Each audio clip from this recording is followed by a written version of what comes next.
नमस्कार, आप देख रहे हैं न्यूज 18। मैं हूं आपके साथ में इनका चौधरी और बड़ी खबर आज उत्तराखंड से कि इस बार 4 धाम यात्रा स्थगित कर दी गई है। फिलहाल उत्तराखंड में कोरोना के बढ़ते संक्रमण को देखते हुए सरकार ने फैसला लिया, 4 धाम स्थगित करने का फैसला लिया है कि 4 धाम यात्रा फिलहाल स्थगित कर दी गई है, रोक दी गई है। सीएम तीरथ सिंह रावत ने पत्रकारों से बात करते हुए कहा कि कोरोना के जो हालात बन गए हैं उनके बीच 4 धाम यात्रा संभव नहीं है। सीएम ने कहा कि कपाट तय वक्त पर ही खुलेंगे और नियमित पंडा पुजारी पूजा अर्चना करेंगे, लेकिन आम लोगों के शामिल होने पर पाबंदी रहेगी। बीते साल भी कोरोना का असर 4 धाम यात्रा पर देखने को मिला था, लेकिन इस बार जिस रफ्तार से कोरोना संक्रमण फैल रहा है तो शुरू में ही यात्रा शुरू होने से पहले ही स्थगित कर दी गई है।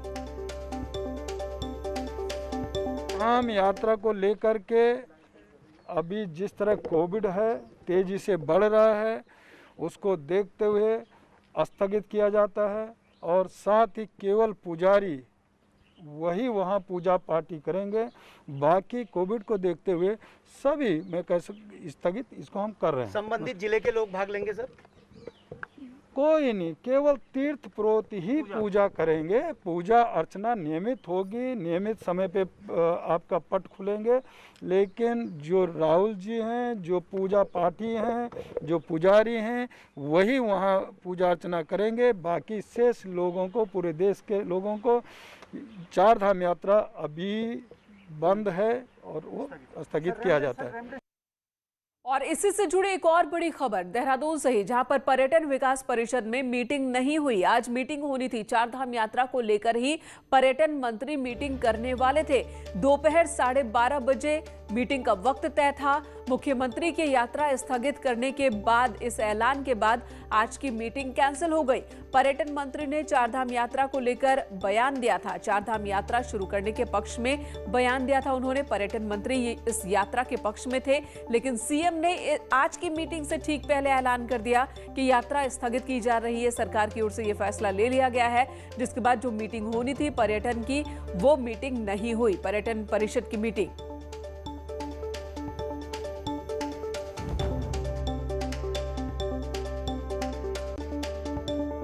मुख्यमंत्री तीरथ सिंह रावत ने 4 धाम यात्रा को कैंसिल कर दिया, तो वहीं गुरुवार को दोपहर 12:30 बजे पर्यटन विकास परिषद के ऑफिस में जो बैठक पर्यटन मंत्री को करनी थी वो भी यहां पर कैंसिल हुई। वो बैठक यहां पर नहीं हुई। बैठक क्यों नहीं हुई, इसकी वजह किसी ने भी साफ नहीं की, जबकि पहले से तय था कि 4 धाम की तैयारियों को लेकर यहाँ बैठक होगी। लेकिन मुख्यमंत्री ने उससे पहले बयान दे दिया कि 4 धाम यात्रा को स्थगित किया जाता है। इससे पहले पर्यटन मंत्री ने कहा था कि वो चाहते हैं कि 4 धाम यात्रा हो, जिसकी खासी आलोचना पर्यटन मंत्री के इस बयान की सोशल मीडिया पर हुई। और वहीं अब एक बार फिर 4 धाम यात्रा को लेकर मतभेद नजर आए, कहीं ना कहीं एक अंदरूनी टकराव की स्थिति से नजर आई कि एक तरफ बैठक की तैयारी थी कि 4 धाम यात्रा को किस तरीके से किया जाएगा, वहीं उससे पहले मुख्यमंत्री ने यात्रा को कैंसिल कर दिया और फिर यहाँ पर बैठक भी टाल दी गई। दीपांकर भट्ट, न्यूज 18, देहरादून।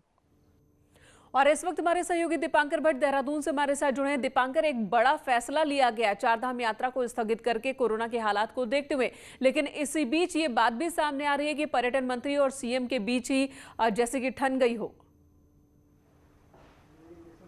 बिल्कुल, एक तरफ सतपाल महाराज ने बयान दिया था कि 4 धाम यात्रा होनी चाहिए, मुख्यमंत्री ने बाद में उसे स्थगित किया और अब जो बैठक होनी थी उस बैठक में भी वहां पर नहीं पहुंचे पर्यटन मंत्री, और बैठक हुई भी नहीं और क्यों कैंसिल की गई ये भी बात सामने नहीं आई।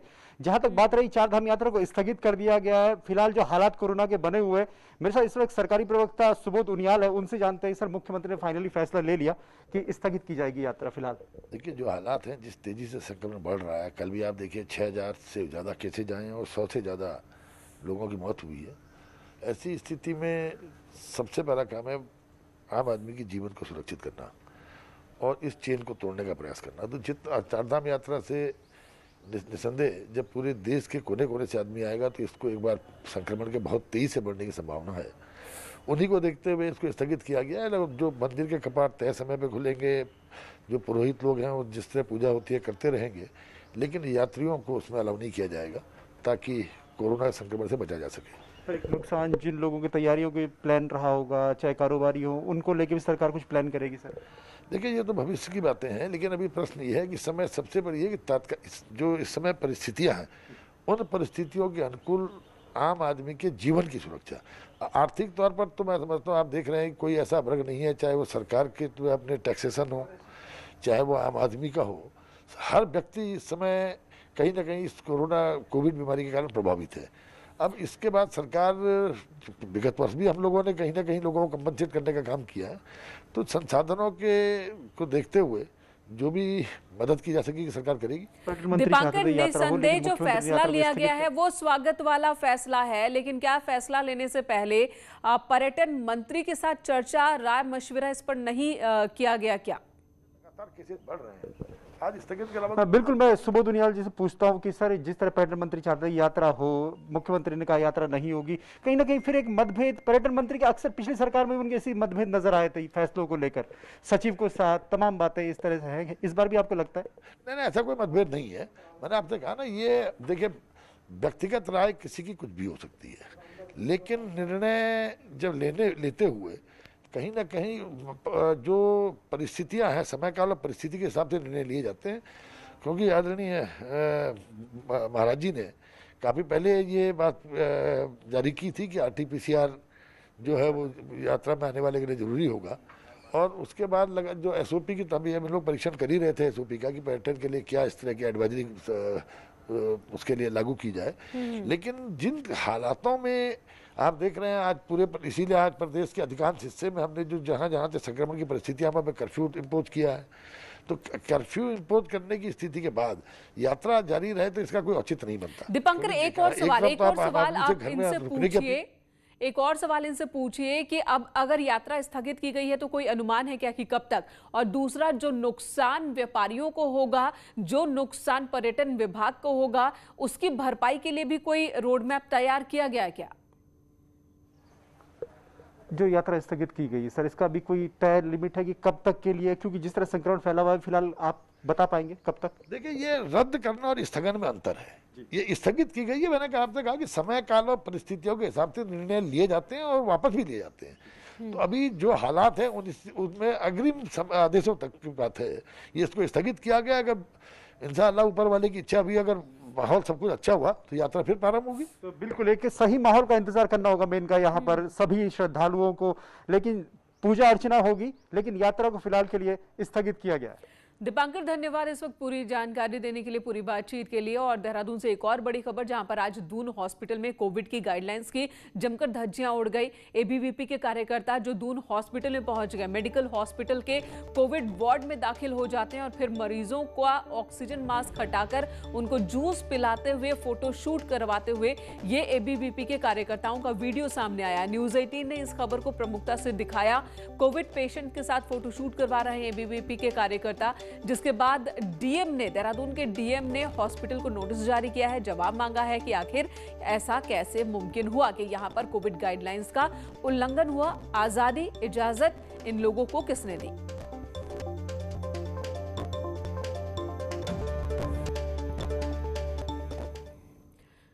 उधर देहरादून के आशा रोड़ी चेकपोस्ट पर प्रशासन ने सख्ती शुरू कर दी है। बिना कोविड नेगेटिव रिपोर्ट और पास के आने वाले दूसरे राज्यों के लोगों को बैरंग लौटाया जा रहा है। साथ ही आशा रोड़ी में बिना एंटीजन टेस्ट के भी लोगों को एंट्री नहीं दी जा रही है। 1300 से 1500 तक एंटीजन टेस्ट यहां पर टीम कर रही है। हर रोज 50 से 80 लोग पॉजिटिव भी पाए जा रहे हैं। दिन पहले आशारोड़ी में लापरवाही बरतने की जो खबर चलाई थी उसका असर अब देखने को मिल रहा है। आप देख सकते हैं कि यहाँ पे अब हर गाड़ी को रोका जा रहा है, हर गाड़ी से उनके परमिशन, उनके RT-PCR रिपोर्ट मांगी जा रही है। यहाँ पे पुलिस के जो जवान हैं वो भी यहाँ पे पूरा चौकसी से खड़े हैं। आप देख सकते हैं कि यहाँ पे एक कुछ फॉर्म भी पुलिस में बनाए हैं। सर ये फॉर्म दिखाएं, ये वो फॉर्म है जिन लोगों के पास नहीं, वो ये पूरा ये फॉर्म भरेंगे, इनका एक कोविड पर सूचना पत्र देंगे, उसके बाद ही लोग से आगे नहीं निकल सकते हैं। हमारे साथ यहाँ पे चौकी इंचार्ज हैं राकेश चौधरी जी, उनसे ही जानकारी चाहते हैं। सर, किस तरह की व्यवस्था आप लोगों की यहाँ पे है और क्या कुछ यहाँ पे सख्ताई बरती जा रही है? यहाँ पर जो बाहर के लोग आ रहे हैं, अगर उनके पास RT-PCR टेस्ट रिपोर्ट नहीं है, तो अगर उनकी यहाँ की लोकल ID नहीं है, हम उनको वापस कर रहे हैं। और जो लोकल लोग हैं अगर बाहर से आ रहे हैं तो उनको हम यहाँ पे एंटीजन टेस्ट के लिए अंदर भेज रहे हैं। अंदर बूथ बने हुए हैं, बूथों पर टेस्ट हो रहे हैं, 10 से 15 मिनट में उनको रिपोर्ट मिल जाती है। ऐसा क्योंकि आप कई गाड़ियों को वापस ही भेज रहे हैं, बैरंग वापस जा रही है, कौन सी गाड़ी है, क्या कितनी गाड़ियाँ पर डे वापस भेज रहे होंगे? पर डे 50 से 60 गाड़ियाँ यहाँ पे हम वापस भेज रहे हैं। हर घंटे में 10 से 15 गाड़ियाँ जो आ रही हैं, जिनके पास RT-PCR रिपोर्ट नहीं है और वो बाहर प्रदेशों के हैं, तो उनको हम सीमा में प्रवेश नहीं करने दे रहे हैं। यानी कि आप साफ तौर पे देख सकते हैं पुलिस पूरी सख्ताई यहाँ पे बरत रही है, और जो बाहर से आने वाले लोग हैं, यानी अन्य राज्यों से आने वाले लोग हैं, अगर उनके पास कोविड नेगेटिव की रिपोर्ट नहीं है तो उनको उत्तराखंड में यानी कि देहरादून में एंट्री नहीं मिलेगी। सत्येंद्र बर्तवाल, न्यूज़ 18 देहरादून। इधर राजकीय मेडिकल कॉलेज श्रीनगर गढ़वाल के 200 बेडेड कोविड बेस हॉस्पिटल में बढ़ती कोरोना संक्रमितों की संख्या के मद्देनजर अब नॉन कोविड के 500 अतिरिक्त बेड्स को कोविड के लिए तैयार किया जा रहा है। अस्पताल में पहले से मौजूद 250 लीटर प्रति मिनट क्षमता के ऑक्सीजन प्लांट के साथ ही अब 500 लीटर प्रति मिनट क्षमता के 2 नए ऑक्सीजन प्लांट भी शुरू किए गए हैं। इसके साथ ही पर्याप्त मात्रा में ऑक्सीजन सिलेंडर भी अस्पताल में मौजूद होने से ऑक्सीजन आपूर्ति में दिक्कतें नहीं होने का दावा प्रबंधन की ओर से किया जा रहा है। शासन की मदद से हम लोगों ने जो 2 नए ऑक्सीजन कंप्रेसर प्लांट लगाए हैं, जिसके अंतर्गत हमारे आने वाले 10 दिन के अंदर सारे के सारे बेड ऑक्सीजन युक्त हो जाएंगे। वर्तमान में 465 बेड हमारे ऑक्सीजन युक्त हैं। इधर कोटद्वार में तेजी से बढ़ते कोरोना मरीजों को देखते हुए बेस हॉस्पिटल में अलग से कोविड ICU की शुरुआत की जाएगी। स्वास्थ्य विभाग की ओर से हॉस्पिटल में 10 बेड के ICU वार्ड बनाया जा चुका है, जिसकी अगले 2 से 3 दिन के अंदर इसका इस्तेमाल भी शुरू हो जाएगा। जिलाधिकारी का कहना है कि कोरोना संक्रमित मरीजों के इलाज के लिए स्वास्थ्य सेवाओं को अपग्रेड किया जा रहा है लगातार। जो संख्या बढ़ रहा है उसको देखते हुए गत वर्ष में हमने ICU निर्माण कार्य प्रारंभ किया था। आज तिथि तक निर्माण कार्य पूर्ण हो गया है। 1 से 2 दिवस के अंदर हमारे 10 ICU बेड्स भी संचालन की स्थिति में आ जाएंगे। और कोटद्वार पहुंचे कैबिनेट मंत्री हरक सिंह रावत ने बेस हॉस्पिटल में कोरोना मरीजों के इलाज की व्यवस्थाओं का जायजा लिया। इस दौरान उन्होंने मेडिसिन वार्ड में जाकर भर्ती मरीजों से मुलाकात की, उनका हालचाल जाना। मरीजों के हालातों का जायजा लेकर लौटे मंत्री हरक सिंह रावत ने बताया कि मेडिसिन वार्ड में भर्ती ज्यादातर मरीज कोरोना संक्रमित हैं और सभी में कोरोना के लक्षण हैं।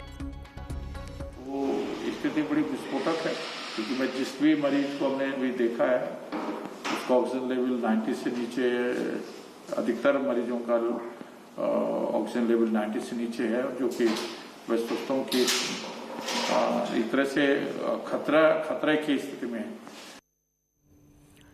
यहाँ एक ब्रेक के लिए रुकेंगे, तुरंत लौटेंगे, आप बने रहे हमारे साथ। और आज से उत्तराखंड के सरकारी दफ्तर 50% कर्मचारियों के साथ खुल गए हैं। हालांकि क्लास 1 और 2 के सभी अधिकारियों को ऑफिस आना होगा, जबकि क्लास C और D के कर्मचारी रोटेशन बेसिस पर आएंगे। 55 साल से ज्यादा उम्र के कर्मचारियों और प्रेग्नेंट महिलाओं को वर्क फ्रॉम होम का इंतजाम किया गया है।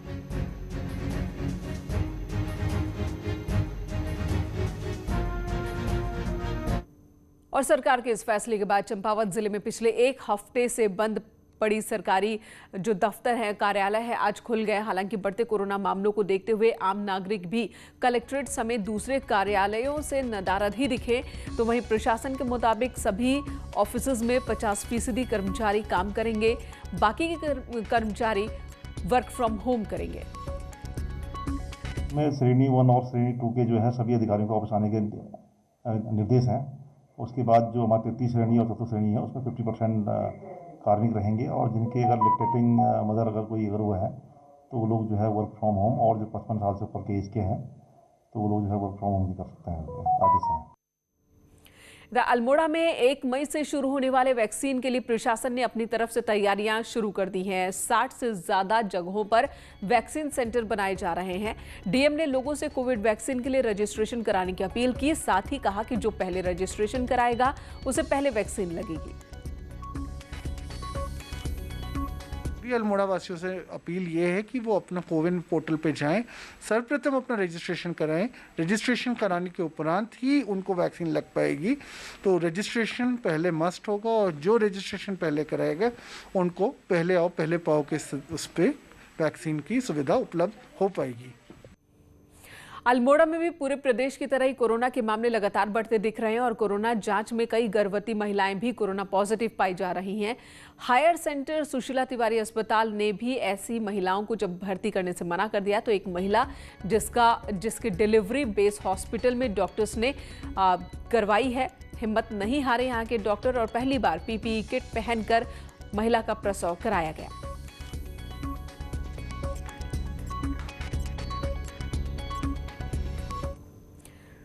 कोरोना संक्रमण के इस बढ़ते दौर में टेलीमेडिसिन सेवा भी लोगों के लिए काफी मददगार साबित हो रही है। कोरोना संक्रमण को देखते हुए बड़ी संख्या में लोग अस्पतालों से बच रहे हैं और टेलीमेडिसिन के जरिए हेल्थ एडवाइस ले रहे हैं। टिहरी में टेलीमेडिसिन के 40 सेंटर बनाए गए हैं। जिला अस्पताल बौराड़ी में इसका कंट्रोल रूम बनाया गया है। हर रोज की बात करें तो करीब 50 से 70 फोन आ रहे हैं। इस वक्त सीएमओ का कहना है कि लार्ज स्केल पर इसे और बढ़ाने की कोशिश चल रही है। टेलीमेडिसिन में हम लोगों का जो है दूर दराज के क्षेत्रों में या जो हमारे ब्लॉक लेवल में है जहाँ पर कंसल्टेंसी की ज़रूरत है तो उनके माध्यम से हम लोगों को टेलीमेडिसिन के माध्यम से उनको जो है उपचार दिया जा रहा है और वो काफ़ी सक्सेस भी हो रहा है। इसलिए इसको हम लोग और जो है लार्ज स्केल पर करने का, खासकर पहाड़ी इलाके के लोगों के लिए ये सेवा किसी बहुत बड़ी राहत से कम नहीं है। पौड़ी जनपद में कोरोना संक्रमण की रोकथाम को बाजार बंदी जैसे फैसलों पर दोहरे नियम कानून लागू किए जा रहे हैं। स्थिति यह है यहाँ पर कि जनपद के शहरी क्षेत्रों में बाजार 2 बजे बंद किए जा रहे हैं तो वहीं दूरस्थ इलाकों के बाजारों को बंद करने का वक्त शाम 7 बजे तय किया गया है। लोगों का कहना है कि ऐसे में दोहरे नियमों से कोरोना संक्रमण को फैलने से कैसे रोका जा सकेगा। फिलहाल एक ब्रेक के लिए रुकेंगे, खबरों का सिलसिला जारी है।